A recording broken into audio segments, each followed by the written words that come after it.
자, 이제 신약성경 사도행전 16장을 이어서 보겠습니다.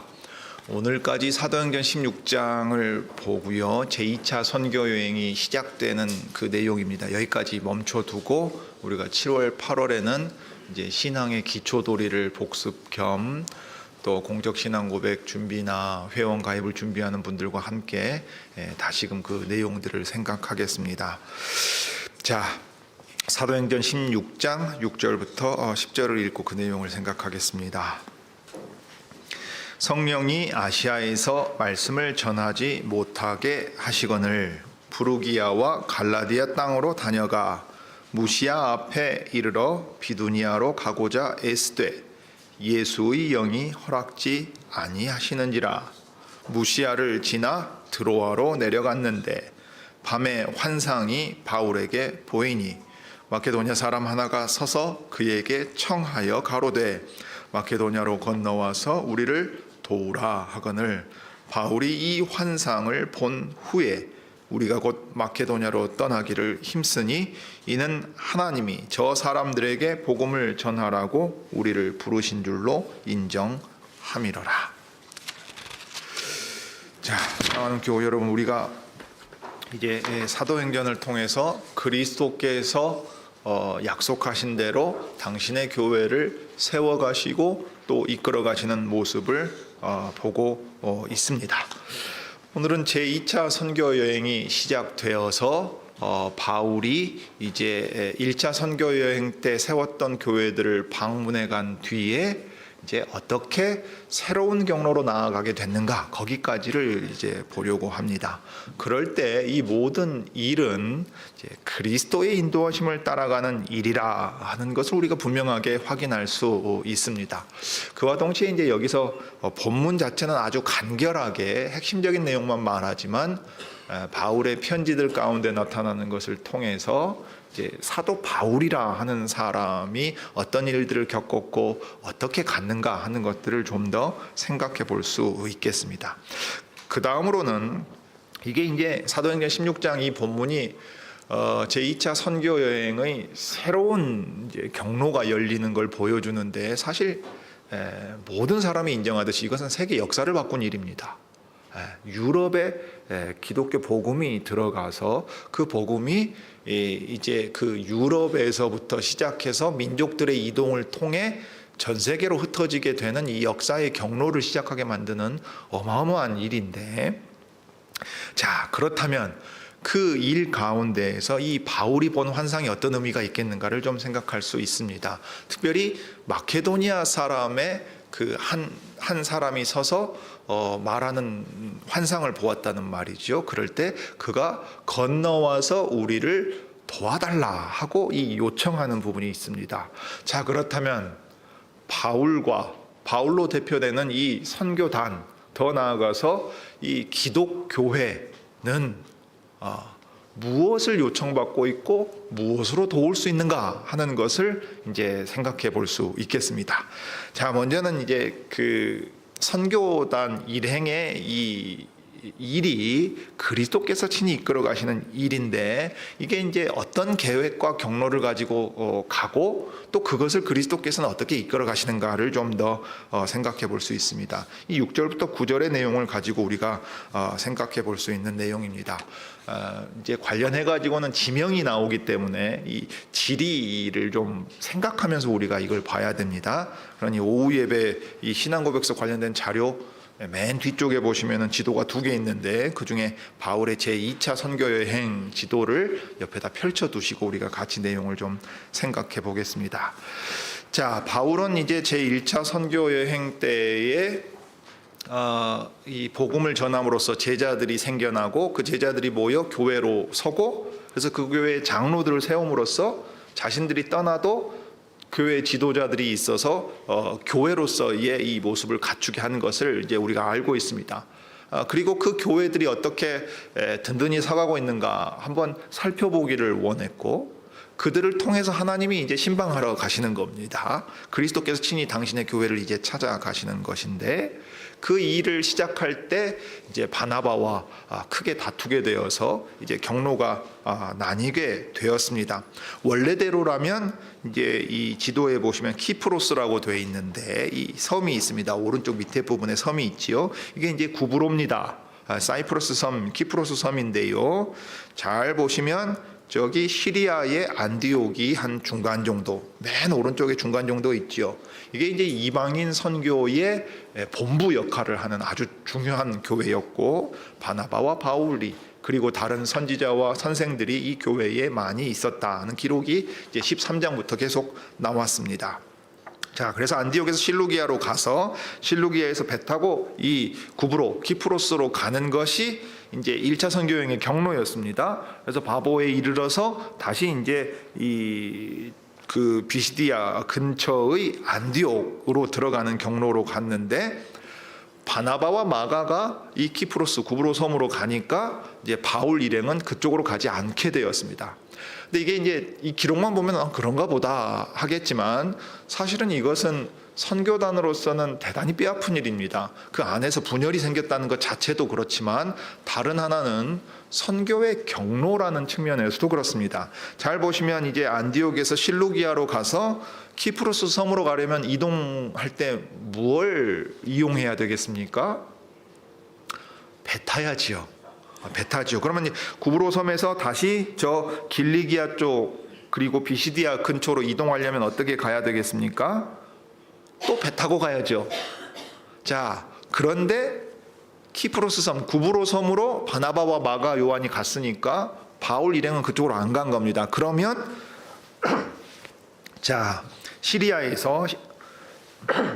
안디옥에서 저기 길리기아, 다소가 이제 바울의 고향 아닙니까? 그쪽과 리가오니아, 비시디아, 부르기아로 되어 있는 이제 큰 갈라디아라고 적혀 있는 그쪽으로 가려면 어떤 경로를 택해야 되지요? 육로, 땅으로 가야 됩니다. 자, 여러분, 오늘날 우리가 중국 간다 그럴 때요, 인천에서 배 타면 뚝딱이죠. 정말 금방이라 그래요. 날씨 맑을 땐 보인다 그럽니다. 중국 계시는 분한테도 들었어요. 저쪽 반도 쪽에서 여기 건너보면 보이는데, 그래서 진짜로 왔다 갔다 많이 한대요.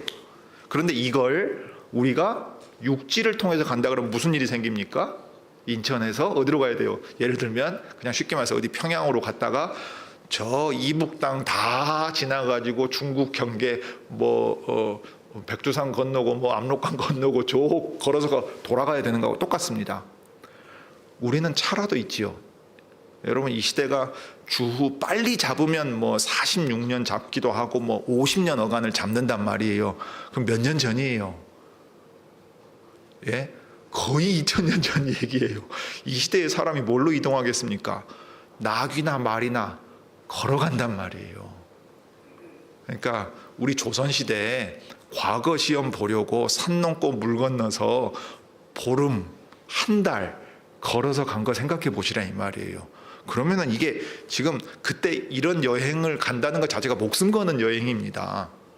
심지어 한참 뒤에 예를 들면 조나단 에드워즈 같은 사람 미국에서요, 유명 대학의 학장이 됐어요. 그런데 여행 가다가 거기서 병 걸려서 죽는단 말이에요. 그게 벌써 18세기 얘기예요. 주후 1세기라는 얘기입니다. 1800년 뒤에도 목숨 걸고 여행하는데 하물며 1800년 전, 2000년 가까운 전에는 이게 어떤 일이었겠는가 생각해 보세요. 그러니까 사실 선교단으로서는 어마어마한 손실이죠. 왔던 경로 그대로 가면 교회들도 둘러보고 좋습니다만은 내부의 분열도 있을 뿐만 아니라 전략이라는 측면에서도 엄청난 손실을 맞았어요. 그렇지만 서로 다투면서 경쟁할 이유는 없는 거니까 이제 안디옥에서 내륙을 거슬러 올라가서 길리기아 다소로 갔을 겁니다. 그 다음에는 경로를 아마 타우루스 산맥을 타고서 갔을 거라고 봐요. 그냥 우리가 지금 말로 하고 글로 읽으니까 대수롭지 않게 생각하지만, 여러분 여기서 한번 생각해 보세요. 강원도만 간다고 해도 걸어서 간다고 생각해 보세요. 충청 내륙을 거쳐가지고 산 넘고 호수 건너고 대관령 넘어가고 간다고 생각해 보세요. 제가 93년도 1월 3일인가 그 강릉을 주문진을 간 적이 있어요. 아직도 생생하게 기억합니다. 30년 조금 넘은 일 아니에요? 길이 너무너무 험한 거예요. 차 타고 가는데도 험해요. 그 사고 나서 이러다가 눈길에 미끄러지면 다 죽겠구나 그 생각이 들었어요. 네. 강릉 주문진 가는데도 차로 가는데도 그 생각이 들 정도였으니까 이 먼 거리를 험한 산 넘어가면서 간다고 생각해 보세요. 게다가 이 사도행전의 기록을 통해서 우리가 떠올려 보면 아주 중요한 내용이 하나가 있습니다. 바울이 1차 선교 여행 때 어떤 일을 경험합니까? 14장 19절과 20절에 보면 유대인들이 저 멀리서 막 우르르 때로 몰려와가지고 어떤 일을 했어요? 바울을 돌로 쳤습니다. 돌로 쳤다고요. 그래서 다 죽은 줄 알았어요. 그런데 기적적으로 그거 벌떡 일어나서 움직였다고요. 근데 여러분 이 일이 그냥 하나님이 복음 전하는 자는 뭐 돌로 맞아도 쌩쌩하게 만드셨다고 생각하기가 어려워요. 바울이 그 일로 육체적으로나 여러 가지 아마 외상 후 여러 가지 증상들을 나타냈을 가능성이 커요. 오늘 이제 바울의 이 삶과 관련해서 조금 더 생각해 볼 부분인데요. 자, 그러면 일반적으로 여러분이 돌에 맞아 죽은 사람 같이 됐으면은, 그리고 그 바울의 1차 선교 여행이 그 뒤로 어떤 일정을 진행하기가 어려웠어요. 그럼 우리가 어떻게 짐작해 볼 수 있습니까? 바울의 신체의 건강에 아주 중대한 영향을 끼쳤을 것이라고 보는 것이 마땅하다고요. 그런데도 그가 지금 육로를 택해서 이전의 교회들을 방문하려고 해요. 거기서 그치는 게 아닙니다. 그걸 둘러본 다음에 더 적극적으로 무슨 생각을 가지고 있었지요? 자, 16장에 이제 그게 나온 거 오늘 본문에 나옵니다. 아시아에서 말씀을 전하지 못하게 했다 하는 말이 나와요. 이게 이 소아시아 지역이라고 부르는 지역이에요. 우리가 잘 보면 지도상에서 중앙 정도에 있습니다. 아시아 쪽 나오죠. 그럼 주요 도시가 한 2개 언급돼요. 버가모, 페르가몬이라고 하는 도시가 있습니다. 여러분 요한계시록 읽을 때 이 소아시아의 7교회의 이름에 나오죠. 그 다음에 그 밑에 어디 있습니까?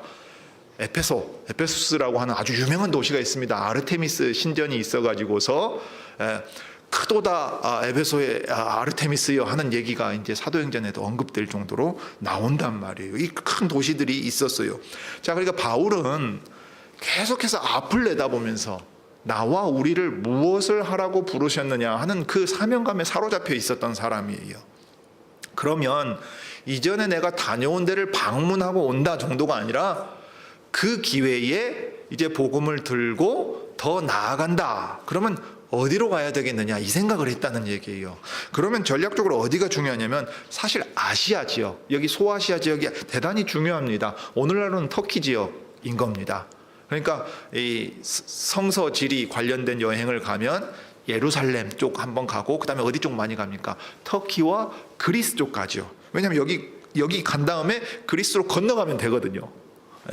그렇기 때문에 이제 그렇게 갑니다. 아니면 이제 아예 유럽, 그래서 교회 역사 탐방을 가기도 하는데, 그러니까 아시아 쪽, 저 에페소나 버가모 같은 도시가 있는 큰 전략적으로 중요한 지역에 가서 복음을 전하면 이 복음이 사람들과 함께 퍼져나갈 거다 이렇게 생각하는 거예요.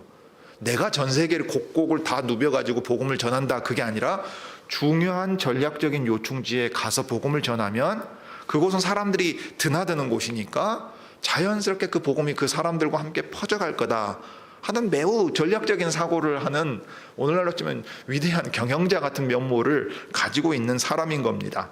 자, 그래서 아시아 쪽으로 가려고 했던 것을 생각해 볼 수 있어요. 그러면 경로가 안디옥을 떠나서 다소에 들러서 더베, 루스드라, 이고니온 이렇게 이제 반대 순서로 예전에 방문했던 도시들을 들르는 겁니다. 그 다음에 경로를 보면 이 산맥이라든가 약간 높은 지형이 얼핏 나타났잖아요. 완전 평지가 아닙니다. 그런 다음에 비시디아 쪽으로 해서 아시아로 가려고 하는 겁니다. 그러면 저기 서남 쪽인 거지요. 중요한 지역을, 크게 지역을 보면, 지도상으로 보면 서남 쪽으로 가려고 했어요. 아시아에서 말씀을 전하고 이렇게 가는 것이 이 선교 사역에 있어서 아주 효과적이고 의미 있겠다 생각을 하는 겁니다. 근데 이제 그 지역만 중요한 게 아니고 순차적으로는 둘러볼 수 있는 지역을 다 둘러보겠죠. 그렇게 치면 여기 아시아와 비두니아, 본도, 갈라디아 지역 다 포함하는 겁니다. 복음이 점차적으로 지리적으로 확장되어 되기를 이제 바울이 계획하고 있었다는 얘기죠. 그 첫 지역을 아시아 쪽으로 잡았어요. 그런데 성령이 아시아에서 말씀을 전하지 못하게 하셨다 하고 말을 합니다. 성령께서 아시아에서 무슨 이유에서 말씀을 전하지 못하게 했는지 여기 누가가 기록하고 있지는 않아요. 바울도 자세하게 말하고 있지는 않습니다. 여하튼 여기서 더 이상 말씀을 전할 수 없다. 그러니까 여기가 아니라 지금 성령께서 다른 곳으로 우리를 가라고 말씀하신다 하는 것을 깨닫는 겁니다. 지금 바울은 그리스도께서 복음을 전하게 하기 위해서 이방인들과 유대인들과 왕들 앞에 세우신 사람으로 부름을 받았어요. 그 확증도 분명하게 가지고 있습니다. 그 가운데서 우리가 이쪽으로 가는 것이 맞겠다 하고 갔을 때, 특별히 그는 계시를 따라서 이동하기도 하고 하나님의 이 뜻에 아주 그리스도의 뜻에 이 긴밀하게 연결되어서 그 인도하심을 따라가는데, 아시아로 갔을 때 성령께서 이곳에서 말씀을 전하지 못하게 막고 계신다는 것을 분명히 깨달을 수 있는 상황이 되었습니다. 자, 그러면 이제 그 다음에 무슨 생각을 하겠어요? 여기가 아니구나. 그러면 우리가 어디로 가야 되겠는가? 왜 그렇게 생각해요? 아이고, 선교여행 접으라고 하는 모양이다. 이렇게 생각 안 한다고요. 왜요? 이미 분명하게 나타내신 뜻이 있으니까 그 사명을 수행함에 있어서는 주저함이 없죠. 그렇지만 결정되지 않은 게 뭐예요? 어디로 갈 건가요? 문제죠. 이게 제일 중요하니까. 아시아는 아니에요. 자, 그러면 이제 지역이 어디가 남습니까? 여기 갈라디아라고 하는 큰 지역 안에서 이고니온, 루스드라, 더베는 이미 복음을 전했어요. 그러면 남아있는 건 저 미시아, 정확하면 위시아나 무시아입니다. 윕실론이라고 부르는 그리스 단어를 말하기 때문에 그래요. 번역상으로 미시아로 했는데 무시아 내지는 미시아 정도가 될 거예요. 그쪽에 이제 있으면 드로아 항구가 있습니다. 알렉산드리아 드로아라고 부르는 거예요. 이 드로아라는 이름은 트로이에서 나옵니다. 여러분, 트로이 목마와 트로이 전쟁은 잘 알고 계시죠? 동일한 지역은 아닙니다만은 아주 중요한 항구예요. 왜냐하면 여기서 배를 타고 마케도니아 지역으로 건너갈 수 있습니다. 그런데 이 마케도니아 지역은 인류 역사에서 엄청나게 중요한 지역이죠. 왜 중요한지 모르겠다는 눈빛을 보이시는 분들이 계신데, 여러분, 인류 역사에서 알렉산드로스 대제가, 알렉산더 대왕이 있습니다. 유명한 정복왕입니다. 그 사람이 정복을 위해서 다닌 거리를 어떤 학자가 일일이 계산을 했는데 32,000km 정도라고 적어놓은 걸 보았어요. 그리고서는 이제 바울이 총 여행한 거리를 그가 직접 다녀보면서 계산을 했거든요. 그랬더니 25,000km가 나왔습니다. 감이 안 오시죠? 어마어마한 일인 겁니다. 평생 정복하기 위해서 인도까지 갔어요. 알렉산드로스 대왕은. 풍토병에 걸리기도 했습니다만은. 그래서 예전에 보면 영화로도 만들어진 내용들이 있어요. 그러니까 저 마케도니아 지역에서 그리스로 해가지고 아시아, 해 뜨는 동쪽으로 오려면 어디를 반드시 거쳐야 되냐면 여기 네아폴리스라고 하는 하고 빌립보라고 하는데, 사모드라게라고 하는데 드로아라고 하는 항구를 통해서 오거나 아니면 아예 그 위쪽에 흑해 지역이라고 부르는 지역입니다. 이제 서방교회와 라틴어를 쓰는 서방교회와 그리스어를 쓰는 동방교회가 나누어져 있을 때, 동방교회가 이 콘스탄티누스가 이제 수도를 천도하잖아요. 그게 콘스탄티노플입니다. 그래서 콘스탄티누스의 도시다. 콘스탄티노폴리스라고 부르는 그 콘스탄티노플입니다. 이 비잔티움이라고 찍혀 있잖아요. 거기서 해협 바로 건너가면 이제 니케아와 칼케돈 회의가 열리는 교회 역사에 어마어마하게 중요한 장소들이 거기에가 있습니다. 거기를 건너서 가든지 아니면 이 드로아 항구를 이용하든지 아주 중요한 경로가 되는 겁니다. 알렉산드로스 대제는 저 마케도니아에서 그리스를 타고 이 아시아로 넘어오는 겁니다. 그러니까 그리스군과 페르시아군 전쟁한다거나 이런 얘기들이 이제 되게 많이 있는 거잖아요.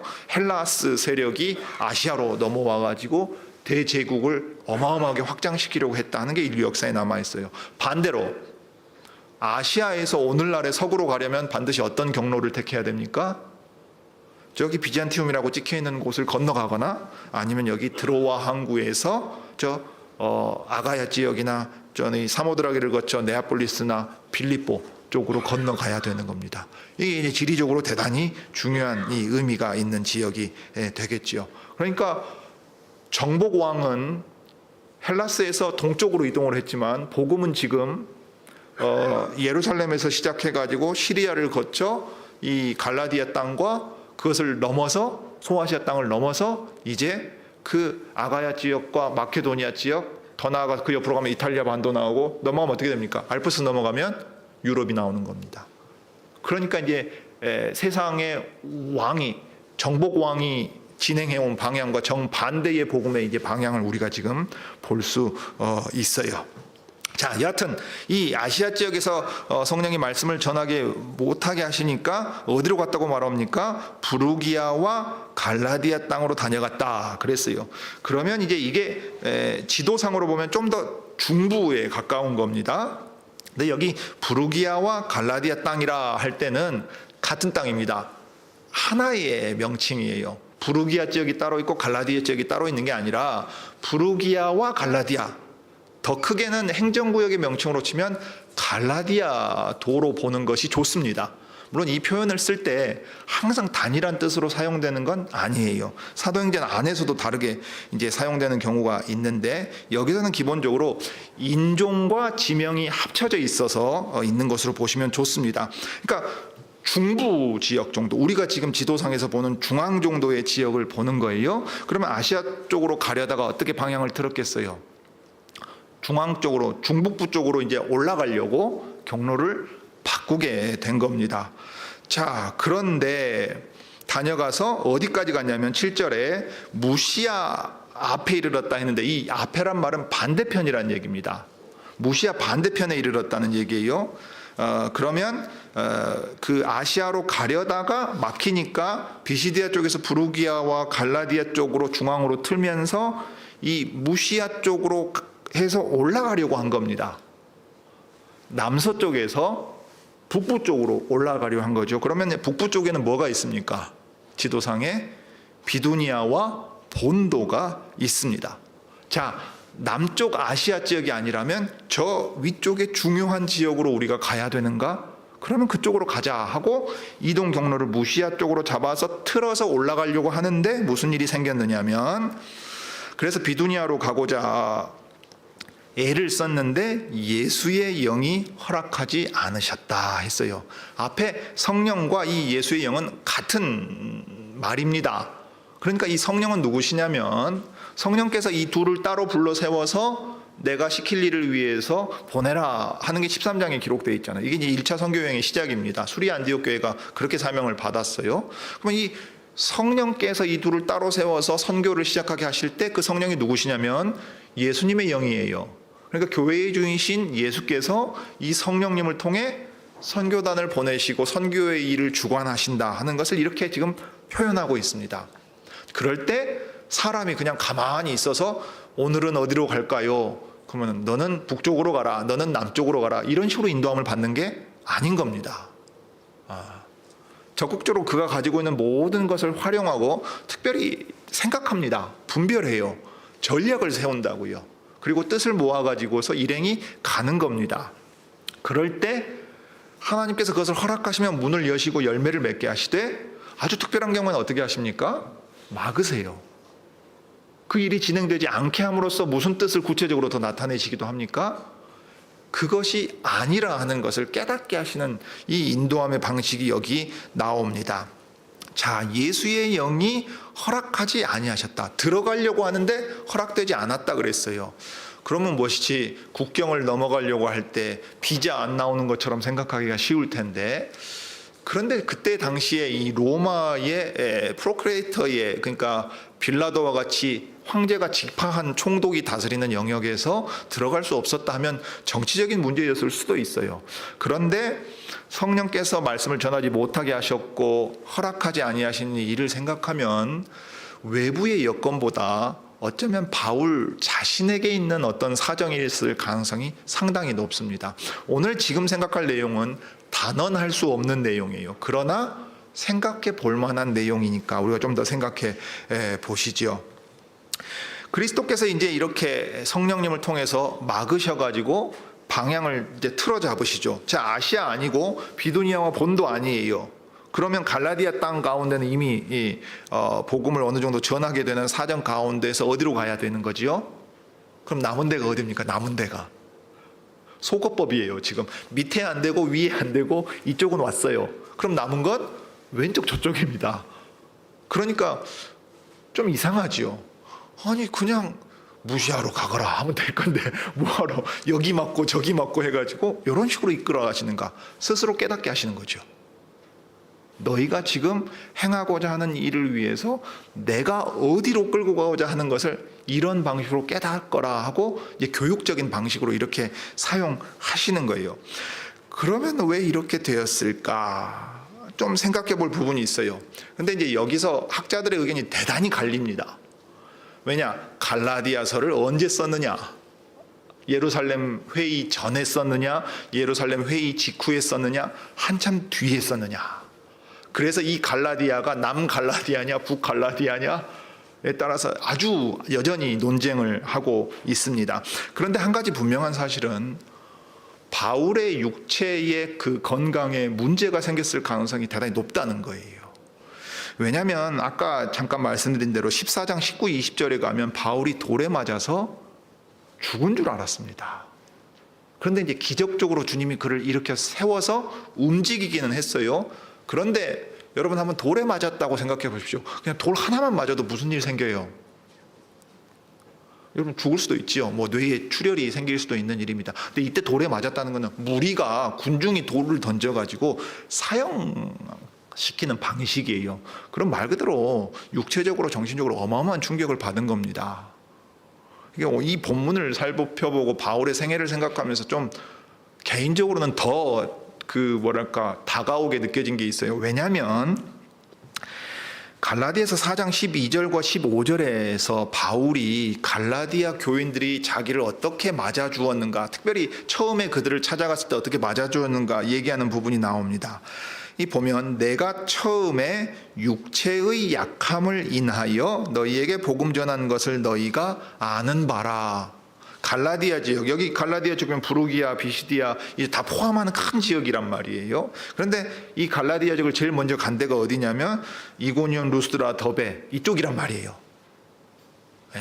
그러니까 1차 선교 여행 때 이미 간 지역이라 이 말입니다. 거기서 돌 맞아 죽었다고 보았어요. 그러니까 그 지역에 찾아갔을 때 바울의 상태가 어떠했겠습니까? 그 후유증이 있을 수밖에 없는 거예요. 우리로 치면 후유 장애가 남아있을 가능성도 크다 이 말입니다. 그러니까 이게 바울이 선천적으로 가지고 있는 육체의 문제라기보다는 학자들이 많이 논의하는데요. 이게 단순히 육체의 약함 정도가 아니라 고난, 죽게 받은 사명을 수행하면서 겪은 어떤 일 때문에 생겨난 육체의 약함이라고 본다면 돌 맞았을 때 생겨난 일일 거예요. 그리고 여기 바울이 이런 표현을 갈라디아서 씁니다. 너희가 할 수만 있었다면 너희 눈이라도 빼서 나를 주었을 것이다. 물론 이건 수사적인 표현 방식입니다. 우리가 좀 배알도 없는 사람은 그러면 뭐라 그럽니까? 간쓸게 다 빼줬다고 표현하고 내가 내 심장이라도 너를 위해 주었을 거다. 이런 표현 쓰는 거하고 똑같다고 보기도 해요. 그런데 왜 하필 눈을 얘기했을까? 물론 고대의 눈은 가장 중요한 기관이었어요. 눈이 밝으면 마음도 밝아요. 우리 예수님 당시에도 그 얘기를 합니다. 그런데 실제로 바울의 눈에 문제 있었을 가능성도 꽤 높습니다. 저기 육체의 가시 또는 사단의 사자라고 고린도후서 12장 7절에 말하는 게 있잖아요. 그런 걸 감안하고 그 다음에 바울이 디모데에게 편지를 대필하게 만듭니다. 그러면서 이제 쓰는 표현이 뭐냐면 내 손으로 너희에게 이렇게 큰 글자로 쓴 것을 보라. 글자를 크게 써야 됐어요. 무슨 얘기입니까? 눈이 잘 안 보이는 겁니다. 근데 이제 제 개인적으로는 이게 막막 방리돼서 수술을 하고 나니까 이 말이 뭔 말인지 알 것 같아요. 눈이 잘 안 보여요. 이게 안 보인다는 것이 안 보인다는 말은 아니에요. 보여요. 보이는데 너무너무 불편하고 힘들어요. 글자를 읽을 수가 없어요. 눈이 예를 들어서 이제 시력이 너무 차이 나니까 자고 깨가지고는 한 반나절은 지나야 눈이 좀 뭔가 그래도 좀 기능하는 것 같아요. 그런데도 안 맞아요. 그럼 여러분 전신에 돌에 맞아 죽을 것 같은 사람이 어떤 일이 벌어졌겠냐 이 말이에요. 실제로 여러분 외부의 큰 충격을 받으면 실명하기도 합니다. 그죠? 그러면은 그의 시력에 대단히 큰 문제가 생겼다. 안질이라든가 큰 문제가 생겼다든가, 학자들은 연구하고 어떤 사람은요 편두통이 너무 심했을 거다, 말라리아가 그 지역에 있었기 때문에 뭐 걸렸을 거다 이런 얘기 하는데, 아마도 바울의 눈에 큰 문제가 생겼을 가능성이 대단히 높습니다. 그리고 육체가 약해졌을 가능성이 있죠. 그럼 무슨 문제가 생깁니까? 육체가 건강해도 여기 군인 못지않게 엄청난 여행을 훈련 수준으로 다녀야 되는 바울에게 있어서는 큰 제약이 되는 거예요. 그러면 어떤 선생은 이렇게까지 보았습니다. 이 지역에서 갈라디아 교회에 이렇게 편지를 쓴 이유가 뭐냐? 윌리엄 램지 같은 학자가 바울을 여행가로 보고 연구를 많이 했는데, 바울이 이 당시에 이미 육체가 약해져서 선교 사역을 뜻대로 진행하지 못할 정도가 됐다고 보아요. 그래서 갈라디아 지역에서 요양했을 거라고 봅니다. 그걸 생각하면 왜 바울의 편지에 자기의 육체의 약함이 특별히 고난의 의미로 나타나고, 그 다음에 그것을 통해서 오히려 주님이 당신의 영광스러움과 위대함을 나타내 보이셨는가 말하는 거. 왜냐하면 갈라디아서가 제일 먼저 쓰인 편지라고 치면 처음부터 그게 계속 나오거든요. 그런 것을 이제 우리가 볼 수 있는 겁니다. 그러면 성령께서 말씀을 전하지 못하게 했다거나 비두니아로 들어가고자 있었지만 못 들어갔다 하는 것은 외부의 여건이라기보다는 바울 자신이 보고 무언가 이 사역을, 말씀 전파 사역을 온전히 행하는데 큰 지장이 생겼다 하는 것을 짐작해 볼 수 있어요. 상당히 가능성이 높은 부분입니다. 근데 그렇게 치면 도리어 놀라운 일이죠. 바울은 진짜 문자 그대로 목숨을 걸고 이 일을 끝까지 달려나갈 각오를 하고 있는 겁니다. 그럴 때 주님이 그의 약함을 깨닫게 하시면서 쉬게 하시기도 하고, 너와 너의 일행이 어디로 가야 할지를 내가 이끌어주마 하고 친히 이끌어 가시는 거예요. 분명 여러분, 예를 들어 심하면 육체의 장애나 우리 육체의 약함은 선한 것이 아닙니다. 저는 개인적으로 그걸 잘 압니다. 약하다는 게 뭔지를 제가 평생 경험해 봐서 알아요. 남들의 에너지의 절반도 안 되게끔 산다는 생각이 들어요. 인생이 뭐 할 수 있는 게 뭐 있나 싶은 생각이 들어요. 제가 왔을 때 여러분들은 젊은 목사가 왔다고 좋아했는데, 알고 보면 젊은데 젊지 않은 목사인 거예요. 별로 할 수 있는 에너지가 없어요. 맨날 아파요. 들어 누워요. 그런 사람 세상 기준으로 보면 뭐라고 말합니까? 아이고 저거 어디다 써먹나 하지요. 그런데 바울은 거기서 약해지지 않습니다. 갈라디아 교인들과 갈라디아 교회를 보면서 무엇을 경험했어요? 사실 여러분, 육체에 장애가 있거나 큰 지장이 있어서 말을 잘 못하거나 큰 어려움이 있으면요, 그 사회에서도 인정 안 해줍니다. 그 사회에서 장애인은 그 온전한 인간으로 취급을 못 받는단 말이에요. 그런데 그를 통해서 전파되는 복음, 말로만 했을 거 아니에요. 만약 요양하러 갔다고 치면 눈에 큰 문제가 있고 육체가 온전히 에너지 있게 활력 있게 활동하지 못하는 상황이면, 게다가 교회의 역사의 전통을 생각하면 바울 머리숱도 적었을 거로 보고 키도 작았단 말이에요. 못생겼어요. 외모도 별 볼 일 없어요. 저같이 키 180 되고 괜찮아 보이지 않은 사람이에요. 그런 사람이 말도 제대로 못하는 것 같고, 그 다음에 뭐 몸도 성치 않으면 어떻게 보여요? 저 시원찮게 뭔 저런 것이 와가지고 뭔 새로운 얘기를 한다냐, 그게 무슨 의미가 있냐, 이렇게 받아들여요. 근데 갈라디아 교인들은 어떻게 했어요?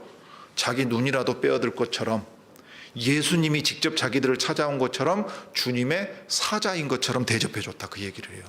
그러니까 바울 자신에게 있는 매력이나 호감이나 능력이 그 사람들에게 복음을 받아들이게 만들지 않았다는 걸 절실하게 알고 있는 거죠.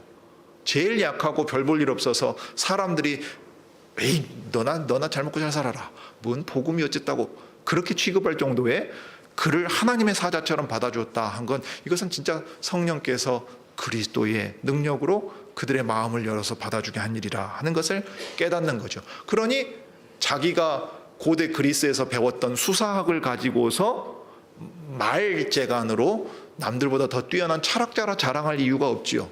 내 육체의 약함이 도리어 그리스도께서 쓰시는 것이 된다면 내가 그것을 자랑하겠노라 하고 선교 사역 내내 이제 그 마음으로 가는 겁니다. 그와 동시에 내가 내 힘으로 이 복음을 전하는 게 아님이 분명하니까 주님이 열어주시는 대로 간다. 막으셨으면 거긴 아닌 거다. 저기도 막혔으면 아니다. 자, 어디로 가야 되느냐? 일단 드로아로 갑니다. 알렉산드리아의 드로아, 우리가 아는 트로이 쪽에서 좀 밑으로 더 내려옵니다. 한 10몇 킬로 내려온다고 얘기합니다. 40몇 킬로인가 10몇 킬로인가에 내려옵니다. 한 군데 아주 중요한 지역입니다. 바울의 선교 여행에서도 중요하게 작용해요. 그런데 이제 이 드로아에 내려왔을 때 비로소 우리라는 말이 사용됩니다. 그래서 많은 학자들은 어떻게 해석하냐면 이 드로아에 의사 누가가 있었을 것으로 봅니다. 의사 누가가 이 드로아 항에서 바울의 선교단과 이제 조인해가지고 합쳐져가지고 같이 다녔다고 보는 거예요. 그러니까 그때부터는 누가가 기록할 때 우리가라고 말하는 겁니다. 그런데 왜 의사 누가고 왜 드로아냐? 드로아까지 이제 가게 하셨으니까 무시아 반대편에서 무시아 쪽으로 이제 인도를 받았으니까 항구에 딱 모이는 겁니다. 그러면 전략 회의를 다시 해야죠. 전략을 다시 짜야 될 거 아니에요. 밑에 막히고 위에 막혔고 오른쪽은 이미 갔다 왔으니까 이제 어디로 가야 되느냐 그 고민을 여기 요충지인 항구에서 하고 아마도 바울에게는 선교 여행에서 꼭 필요한 어떤 사람이 있었을 거예요. 그게 누구였을 것 같습니까? 의사요. 의사요. 지금 만약 갈라디아 땅에서 요양을 하고 온 상황이고 자기의 사명을 수행해 가는데 내 육체의 건강이 지장이 될 정도로 어려움을 주는 요소라고 치면 사실 선교단에서도 무슨 생각을 했겠어요? 의료진하고 같이 가자. 이 생각했을 가능성이 대단히 높은 거예요. 그러니까 하나님께서 그렇게 만나게 하시는 겁니다. 그래서 바울을 돌볼 뿐만 아니라 선교단을 돌보고 그 다음에 이 사람이 아주 꼼꼼한 사람이고 교육 잘 받은 사람이어서 아주 유려한 문체로 역사 기록을 남겨서 우리에게 누가복음과 특별히 사도행전의 기록을 주게 됩니다. 자, 그런 방식으로 이제 그리스도께서 대단히 오묘하게 인도에 가십니다. 사람의 생각으로는 우리가 계획했던 길이 막히면 낙심할 수 있고 이게 잘못된 것인가 생각하기 쉽지만 애초에 교회와 이 선교단은 그리스도를 따라가기 때문에 그리스도께서 보여주시고 열어주신 길로 가는 것이 우리의 길이다. 우리가 계획을 세웠을지라도 여호와께서 허락지 않으면 우리가 이제 반드시 돌이켜서 그분이 가라시는 대로 가는 것이다 하고 그 걸음 전부를 주께 맡기는 겁니다. 여러분 이게 이제 우리가 찬송하는 헌상의 정신입니다. 내가 나의 것이 아니고 나를 위해 죽으신 그리스도의 것이라 고백하면서 실제로 사는 거예요. 그러니까 선교를 행할 때나 예를 들면 저 같은 목사 같은 사람 인생의 전부를 그 목회 사역에 전념하는 사람뿐만 아니라 여러분도 마찬가지로 그리스도께서 깨닫게 하신 뜻대로 나의 전부를 걸고 맡기고 간다 하는 정신으로 직장 생활도 하고 학교도 다니고 세상 속에서 살아가야 하는 겁니다. 자, 그럴 때 이제 마케도니아 사람의 환상을 봅니다.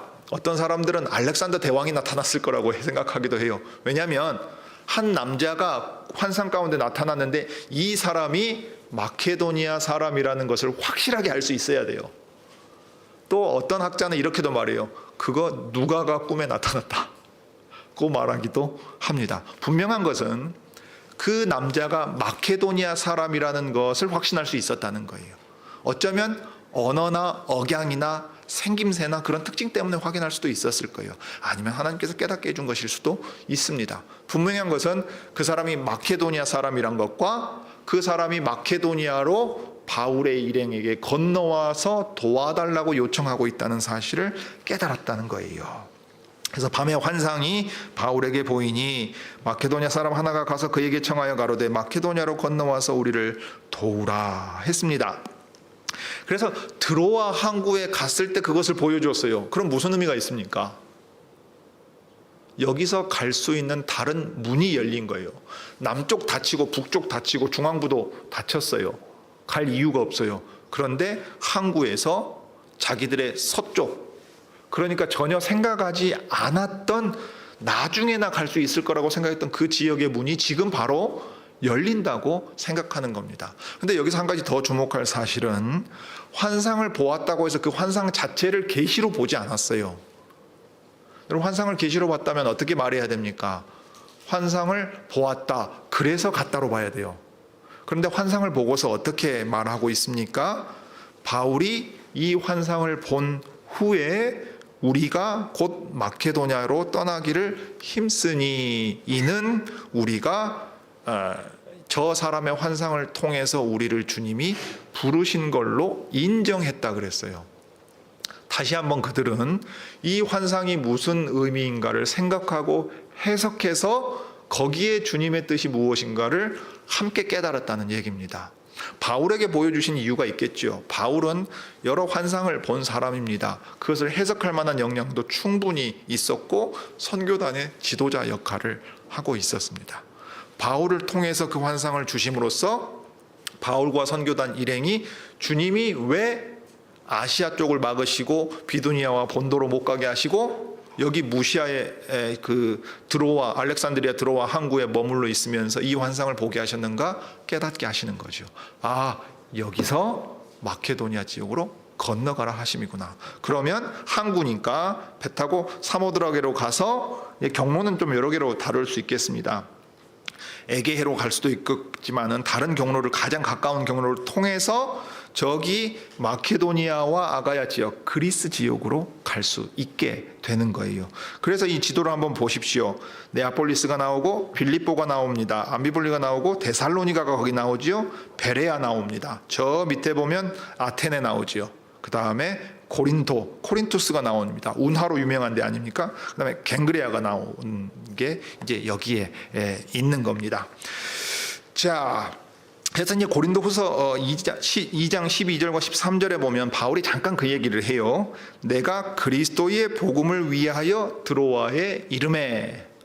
바울은 지금 살아 숨쉬는 모든 순간에 나를 복음을 전하라고 부르셨으니까 내가 생각하고 행하는 모든 일들은 복음이 전파되게 하기 위한 모든 것이다. 항상 그 마음으로 이제 이동을 했어요. 그럴 때 드로아에 이르렀는데 뭐라고 말합니까? 주 안에서 문이 내게 열렸으되라고 말해요. 아래쪽 닫히고 위에 쪽 못 가게 막혔어요. 그럴 때 주님이 친히 문을 열어주시고 이끌어 가시는 것이 우리가 가야 할 길이라 할 때 드로아에서 문이 열려서 마케도니아로 갔다는 말을 해요. 내 형제 디도를 만나지 못함으로 내 심령이 편치 못하여 저희를 작별하고 마케도니아로 갔노라. 동역자인 디도가 합류하지 못했어요.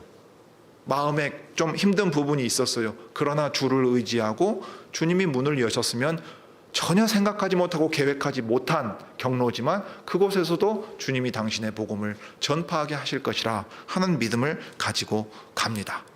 자, 그럴 때 환상을 보여주신 것은 우리가 좀 더 생각할 필요가 있어요. 그냥 마케도니아 사람 딱 보여주고서는 그럼 마케도니아로 가라는 말인가? 이 정도에서 그칠 수 있잖아요. 근데 그 마케도니아 사람의 환상을 볼 때 그 사람이 한 말이 있습니다. 지금 뭐라고 말을 했습니까? 그에게 청하여, 바울에게 요청하지요. 간청하면서 마케도니아로 건너와서 우리를 도와주십시오 했어요. 우리를 도와주십시오. 사실은 되게 웃기는 겁니다. 여러분, 문명사적으로 보면 여기 마케도니아와 그리스 지역은 서구 문명의 토대가 됩니다. 르네상스라고 하는 것은 중흥, 그 부흥이라는 말이에요. 프랑스 말식으로 하는 겁니다. 그러면 생명이 되살아나는 거예요. 그럼 그 생명의 근원이 어디 있다고 봤냐면 고대 그리스에 있다고 보았습니다. 로마가 그것을 제국을 이루어서 펼쳐나갔다고 보는데 그 근원은 그리스예요. 그러니 고전 문헌을 재발견해가지고 고전 사상과 개인과 민주주의 정신이 르네상스 시기에 더 꽃피게 만드는 게 이제 인류 역사에서 르네상스라고 부르는 이유가 거기 있단 말이에요. 그러면 마케도니아와 저 아가야 지역 그리스 사람들에게 무슨 도움이 필요합니까? 바울이 그리스 사람들 만나러 갔을 때 그 사람들이 코웃음 쳐요. 뭔 시덥지 않은 것 새로운 이상한 이론이 나와가지고 뭔 부활 얘기나 했었고 어디 한번 들어는 보자. 이 정도란 말이에요. 그 사람들은 철학에 있어서는 스콜레라고 하는 지중해 연안에서 이 여유로움 가운데서 온갖 것을 다 생각했어요. 최근에 동물권에 대한 어느 학자의 아주 중요한 책이 나온 걸 봤는데 그 주요 논지는 이미 아리스토텔레스 때 나옵니다. 알렉산더 대왕의 선생이었던 아리스토텔레스에게서 나온다고요.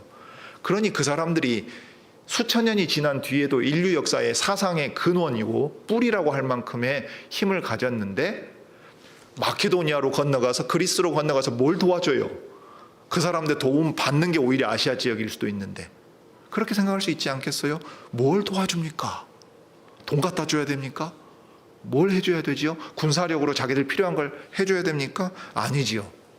그들의 진정으로 필요한 것이 무엇인가 주님이 환상 가운데 바울에게 다시 보여주는 겁니다. 바울이 들고 있는 복음은 정말 미미한 거예요. 오죽하면 갈라디아 교인들이 바울을 시덥지 않게 내쳐버릴 수도 있었는데 주님의 사자로 받아준 것에 대해서 고마워하면서 얘기하는 모습을 한번 생각해 보십시오. 세상 사람들이 볼 때에 흠모할 만한 좋은 것이 아무것도 없던 겁니다. 그래, 좋다. 그 부활한 예수의 복음을 믿으면 내가 무슨 질병이 낫냐? 우리 집안에 부요함이 생기냐? 뭐 자식이 대학을 잘 가냐? 취업을 잘하냐? 아무런 것 달라진 게 없을 수 있단 말이에요. 오히려 핍박과 고난만 더 얹어질 수도 있는 거예요. 그럼 무엇을 가지고서 누구를 도와준다는 얘기냐 하는 것을 생각해 보십시오. 그때 그 사람들이 우리가 마케도니아로 가서 할 일을 이렇게 말합니다. 이는 하나님이 저 사람들에게 복음을 전하라고 우리를 부르신 줄로 인정함이로라. 가난한 자들 구제하라고 부르신 게 아닙니다. 선교단 일행이 수리아 안디옥 교회가 기독교회가 가지고 있고 그래서 할 수 있는 게 무엇이냐 말할 때 복음을 전해주는 것이 그들을 위해 진정으로 돕는 일이라고 말합니다.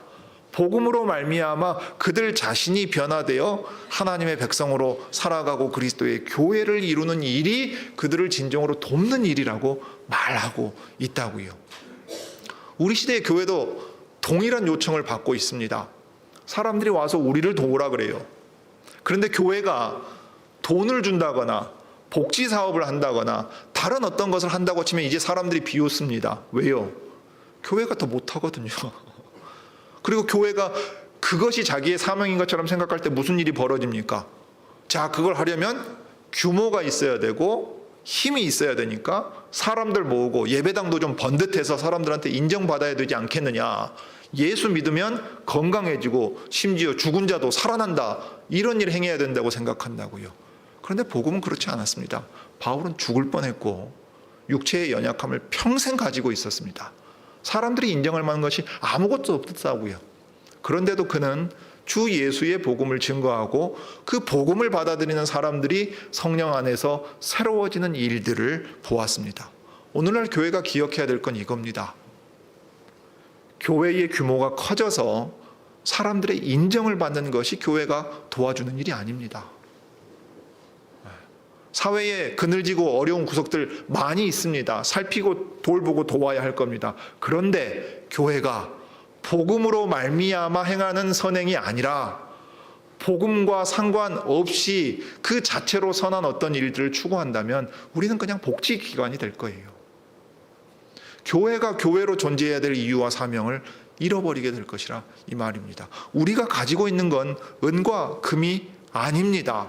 병자를 고치거나 죽은 자를 살리는 능력도 아니에요. 그것은 모두 복음을 증거하게 하기 위해서 주님이 덧붙여 주시고 쓰시는 일들입니다. 사도행전 3장에 예루살렘 성전 앞에 있는 그 장애인에게 베드로와 요한이 한 일을 떠올려 보십시오. 그들이 뭐라 그랬습니까? 아름다운 문 앞에 있는 가장 비참한 사람에게 이렇게 말했어요. 그가 저희에게 무엇을 얻을까 하여 바라보거늘. 사람들은 다 그렇게 쳐다봐요. 나에게 당장 필요한 걸 달라고 돈을 주든지 옷을 주든지 직장을 잡게 해주든지 아픈 사람 낫게 해달라고. 그 복음이란 거 말 몇 마디밖에 안 되는 게 그게 무슨 의미 있냐라고 말할 때 사도와 같이 우리는 생각하고 말할 수 있어야 합니다. 베드로가 가로되 은과 금은 내게 없거니와 내게 있는 것으로 내게 주노니 곧 나사렛 예수 그리스도의 이름으로 걸어라. 예수 그리스도의 이름으로 그리스도께서 뜻하시면 병자를 낫게 하시기도 하고 실직한 사람이 직장을 잡을 수도 있을 겁니다. 경제적인 안정을 찾을 수도 있을 거예요. 그러나 이 모든 건 주님이 뜻하시는 대로 행하는 겁니다. 우리는 그 뜻을 나타내 보여주시는 대로 행하면 되는 거예요. 그러면 우리에게 무엇을 맡기셨습니까? 모든 가난한 사람을 구제하라고 맡기셨습니까? 모든 병든 자를 고치라고 하셨습니까? 아니요. 너희는 땅 끝까지 내 복음의 증인이 되라고 하셨습니다. 주님의 교회가 이 사명을 기억하고 주님의 손에 붙들려서 이 사명을 신실하게 수행할 수 있기를 바랍니다. 기도하겠습니다.